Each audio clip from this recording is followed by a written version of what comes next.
Hello? Where are we? It looks like we're live, but it's doing that thing again where it's not actually... Okay, here we are! Yay! Oh. This is all the things that I should have done beforehand, but I was running late. Okay, we're here.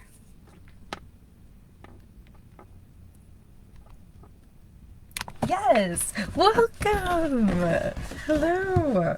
Welcome to week 8 of our Tuesday Tales of Terror. It's a Tuesday. Perfect. Where we're continuing reading through Edgar Allan Poe. So actually, I was going to talk to you about that. I love to read this book by Bradbury, who is another favorite author of mine. If you know anything about me, you know this.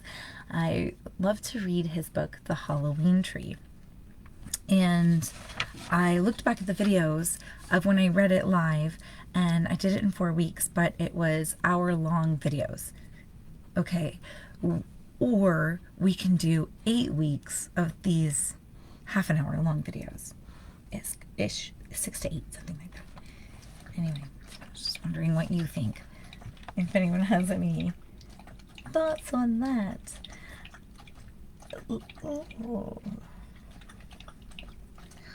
What should we read this evening? Oh, you know, I've never read The Fall of the House of Usher. We're about to get into the territory of stories and things that I have never read. Some of these I've heard of. I have the Edgar Allan Poe deck, and it summarizes the stories, and so it's basically like, remember Wishbone? The little dog who goes around and he acts out plays and classic stories. What's the story? Wishbone, let's wag another tail, shaking out, sniffing out adventure with Wishbone on the trail. Come on, Wishbone. What's the story, Wishbone? Anyway, I feel like that's what I've gotten with Edgar Allan Poe, is just brief summaries. Here we are. The Fall of the House of Usher, although I did just open up to the Murders in the Rue Morgue, but it's much longer, and if we're going to start our Halloween tree, we don't want a long story. So, let us begin. Get your water handy dandy.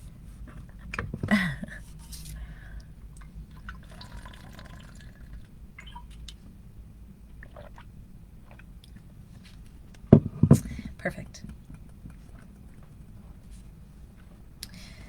During the whole of a dull, dark, and soundless day in the autumn of the year, when the clouds hung oppressively low in the heavens, I had been passing alone on horseback through a singularly dreary tract of country, and at length found myself, as the shades of the evening drew on, within view of the melancholy House of Usher.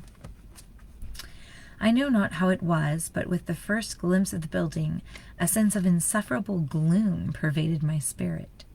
I say insufferable, for the feeling was unrelieved by any of that half-pleasurable, because poetic, sentiment, with which the mind usually receives even the sternest natural images of the desolate or terrible.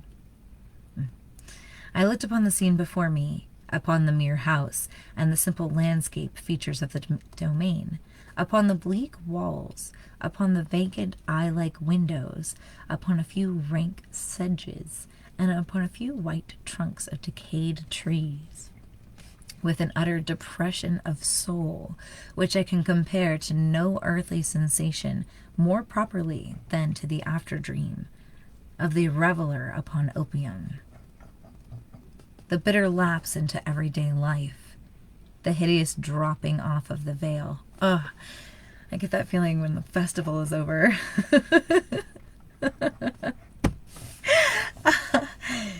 There was an iciness, a sinking, a sickening of the heart, an unredeemed dreariness of thought which no goading of the imagination could torture into aught of the sublime. What was it, I paused to think? What was it that so unnerved me in the contemplation of the House of Usher? It was a mystery all insoluble, nor could I grapple with the shadowy fancies that crowded upon me as I pondered. I was forced to fall back upon the unsatisfactory conclusion that, while beyond doubt there are combinations of very simple, natural objects which have the power of thus affecting us, still the analysis of this power lies among considerations beyond our depth. It was possible, I reflected, that a mere different arrangement of the particulars of the scene, of the details of the picture, would be sufficient to modify or perhaps to annihilate its capacity for sorrowful impression, and, acting upon this idea, I reined my horse to the precipitous brink of a black and lurid tarn that lay in unruffled luster by the dwelling, and gazed down, but with a shudder even more thrilling than before, upon the remodeled and inverted images of the gray sedge, and the ghastly tree stems, and the vacant and eye-like windows. Okay, so it sounds like they got closer to the house, and when they did, they had a even more revolting reaction. Nevertheless, in this mansion of gloom, I now proposed to myself a sojourn of some weeks. Okay, so now he's decided to stay there for a couple months. Its proprietor, Roderick Usher, had been one of my boon companions in boyhood, but many years had elapsed since our last meeting. A letter, however, had lately reached me in a distant part of the country, a letter from him, which in its wildly importunate nature had admitted of no other than a personal reply. The MS gave evidence of nervous agitation.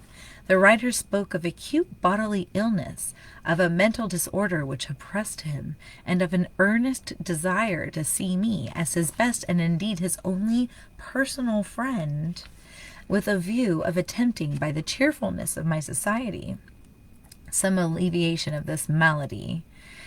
It was the manner in which all this and much more was said. It was the apparent heart that went with this request, which allowed me no room for hesitation, and I accordingly obeyed forthwith what I still considered a very singular summons.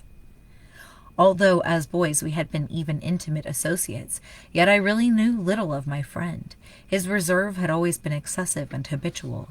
I was aware, however, that his very ancient family had been noted, time out of mind, for a peculiar sensibility of temperament, displaying itself through long ages in many works of exalted art, and manifested of late in repeated deeds of munificent yet unobtrusive charity, as well as in a passionate devotion to the intricacies, perhaps even more than to the orthodox and easily recognizable beauties of musical science. Okay. The family and the House of Usher love art and music passionately. That's where we are. I had learned, too, the very remarkable fact that the stem of the Usher race, all time honored as it was, had put forth at no period any enduring branch. In other words, that the entire family lay in the direct line of descent, and had always, with very trifling and very temporary variation, so lain. It was this deficiency I considered, while running over in thought the perfect keeping of the character of the premises with the accredited character of the people, and while speculating upon the possible influence which the one, in the long lapse of centuries, might have exercised upon the other, it was this deficiency, perhaps, of collateral issue, and the consequent undeviating transmission from sire to son of the patrimony with a name, which had at length so identified the two as to merge the original title of the state in the quaint and equivocal appellation of the House of Usher, an appellation which seemed to include in the minds of the peasantry who used it both the family and the family mansion. long story short, the mansion and the family have all become one, right? They become synonymous with each other. House of Usher is the house and is the family. What is that? Okay, we're back. I have said that the sole effect of my somewhat childish experiment, that of looking down within the tarn, had been to deepen the first singular impression. There can be no doubt that the consciousness of the rapid increase of my superstition, for why should I not so term it, served mainly to accelerate the increase itself. Okay. Such I have long known is the paradoxical law of all sentiments having terror as a basis.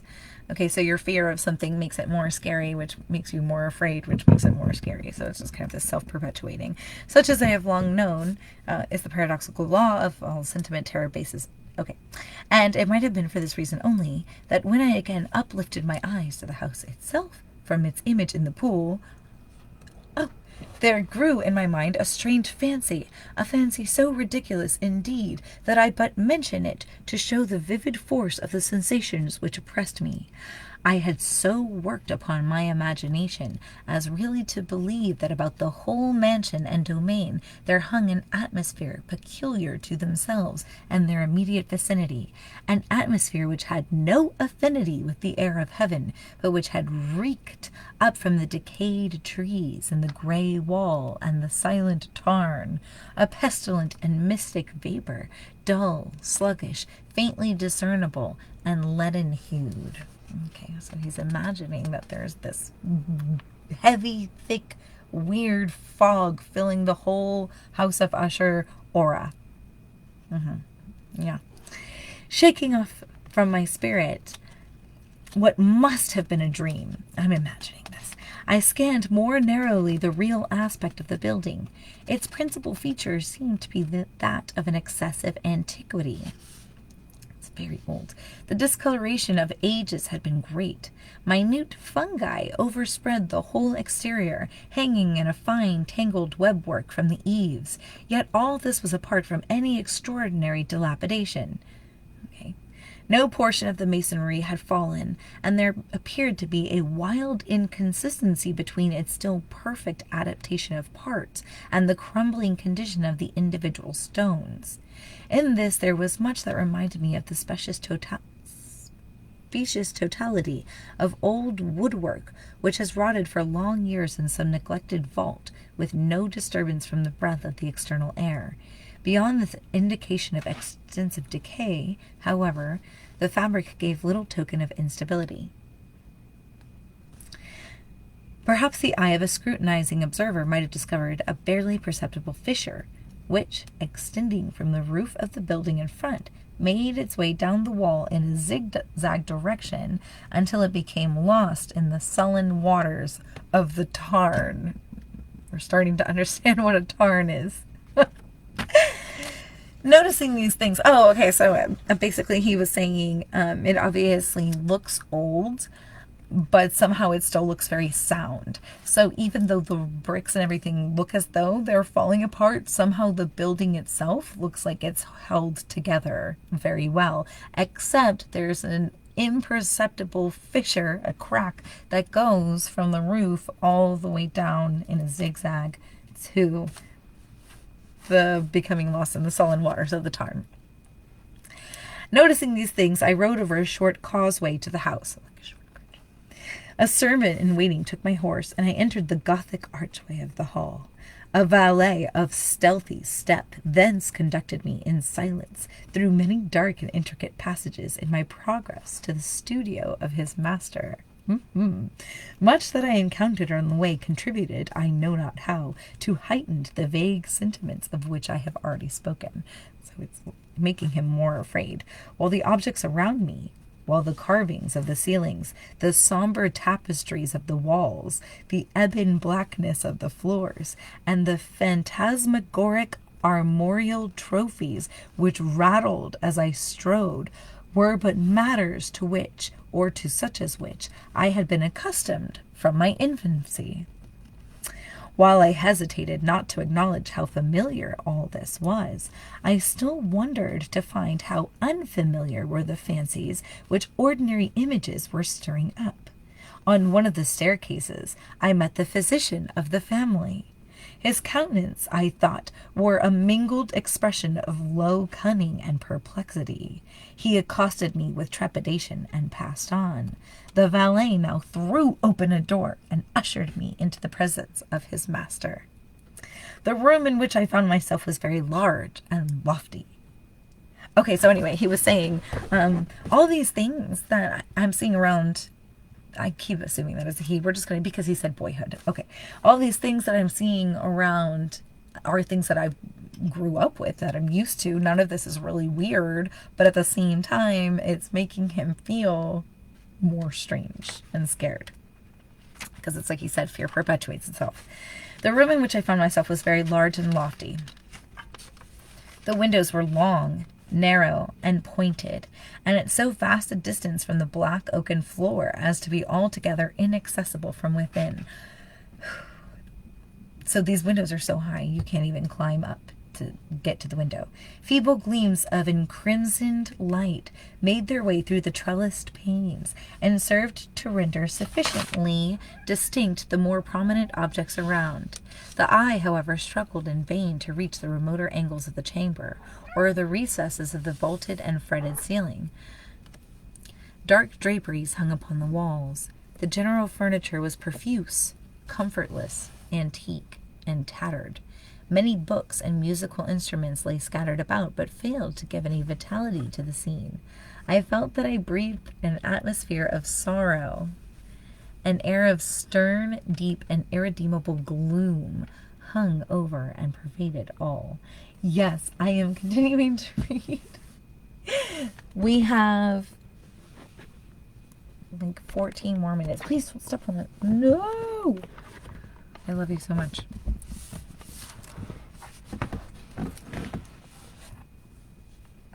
I'll feed you in 14 minutes. 13. I love you. Upon my entrance, Usher rose from a sofa on which he had been lying at full length and greeted me with a vivacious warmth which had much in it. I at first thought of an overdone cordiality, so he's being overly nice, of the constrained effort of the unweight man of the world. A glance, however, at his countenance convinced me of his perfect sincerity. Oh, okay, so he thought he was faking it, but then he was like, actually, I think he was being honest. We sat down, and for some moments, while he spoke not, I gazed upon him with a feeling of half pity, half of awe. Surely men had never been so terribly altered in so brief a period as had Roderick Usher. It was with difficulty that I could bring myself to admit the identity of the wan being before me with the companion of my early boyhood. Yet the character of his face had been at all times remarkable. A cadaverousness of complexion, an eye large, liquid, and luminous beyond comparison, lips somewhat thin and very pallid, but of a surpassingly beautiful curve, a nose of a delicate Hebrew model, but with a breadth of nostril unusual in similar formations, a finely molded chin, speaking in its want of prominence, of a want of moral energy, hair of a more than web-like softness and tenuity. These features, with an inordinate expansion above the regions of the temple, made up altogether a countenance not easily to be forgotten. And now, in the mere exaggeration of the prevailing character of these features, and of the expression they were wont to convey, lay so much of change that I doubted to whom I spoke. The now ghastly pallor of the skin. Okay, but didn't he have he had a cadaverousness of complexion. Doesn't that mean that he was pale, like a cadaver, like he was dead? So now he has a ghastly pallor, but that just means that he was more pale than a corpse? Let us begin again. The now ghastly pallor of the skin and the now miraculous luster of the eye, above all things, startled and even awed me.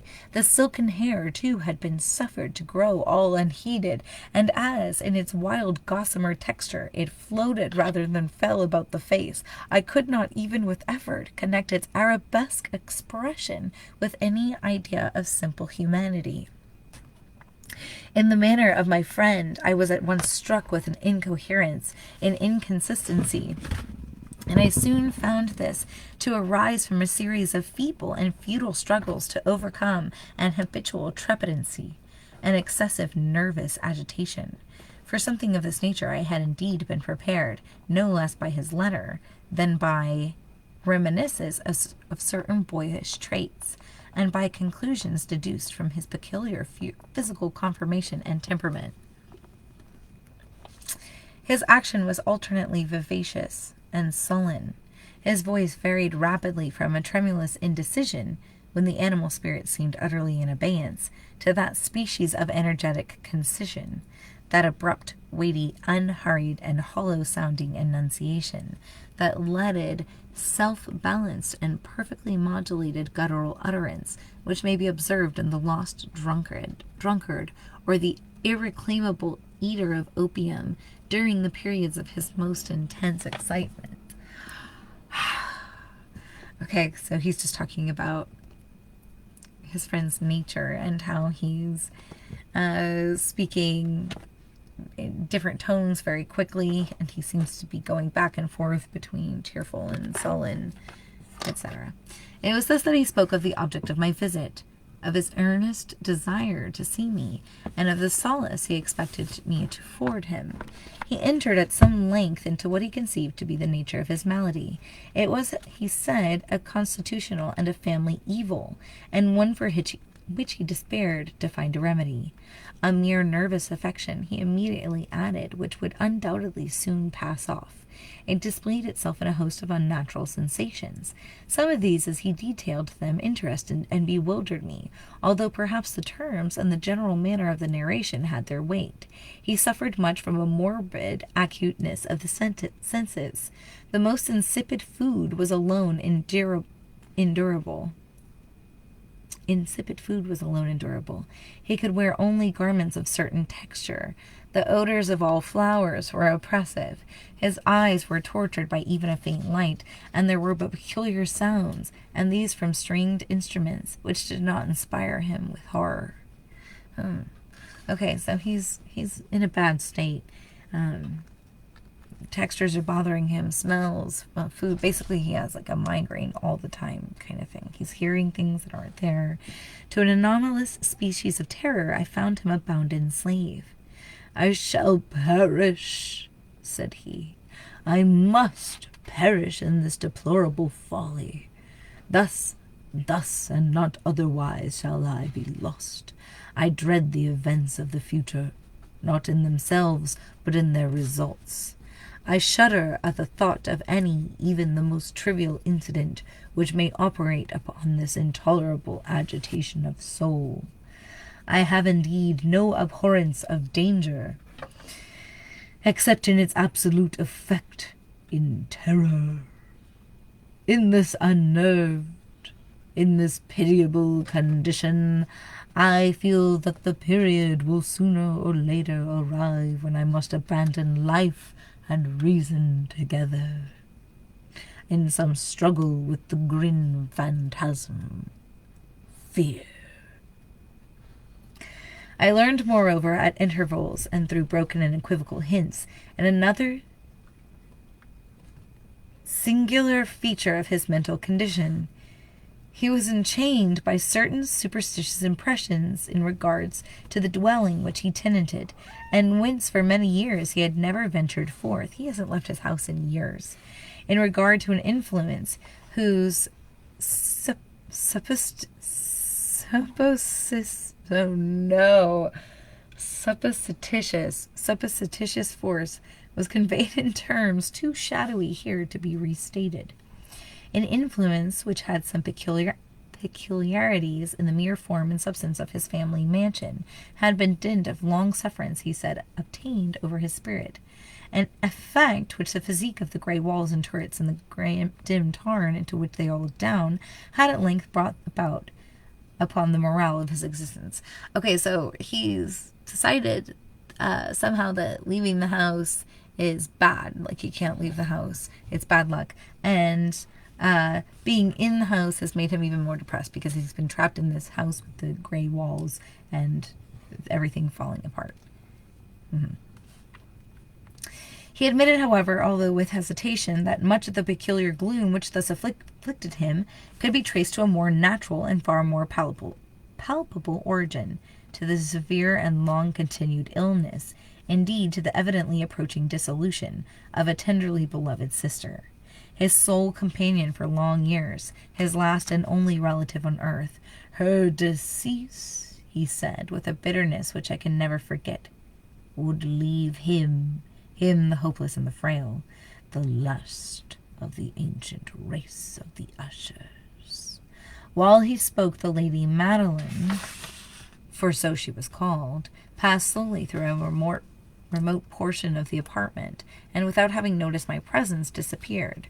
I regarded her with an utter astonishment, not unmingled with dread, and yet I found it impossible to account for such feelings. A sensation of stupor oppressed me as my eyes followed her retreating steps. He was stunned into absolute stillness when she walked by. She scared the living daylights out of him, and he doesn't even know why.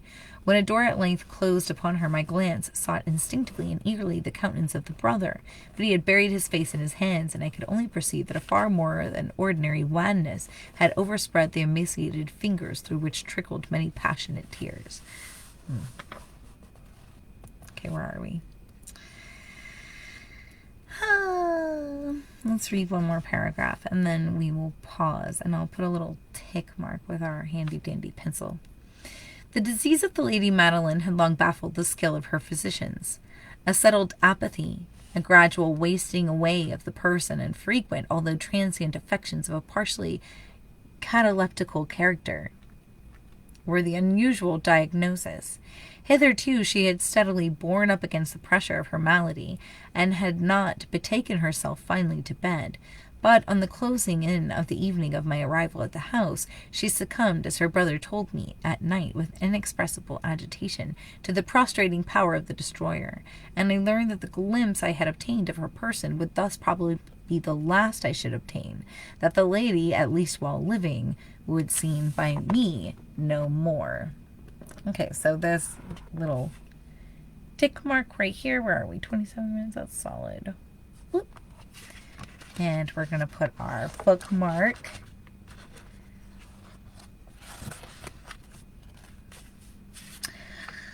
Okay, and let's see how many pages we have left.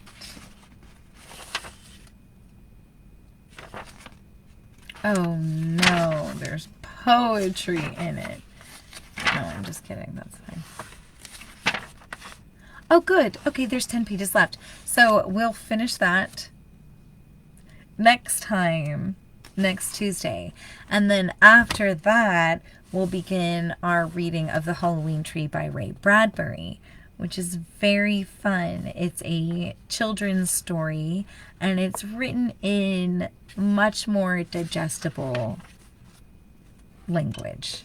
So it's a little bit more enjoyable. And because I'm still going to be doing tango. I don't know. We'll see. We'll see what happens. I think we're going to have to keep it at this time. No, we're going to have to keep it at this time. All right, my friends. Have a beautiful evening, and I will see you next Tuesday as we continue The Fall of the House of Usher by our friend Edgar Allan Poe. And we will reach its conclusion then. Thank you very much for playing along, and have a beautiful evening. And as always, stay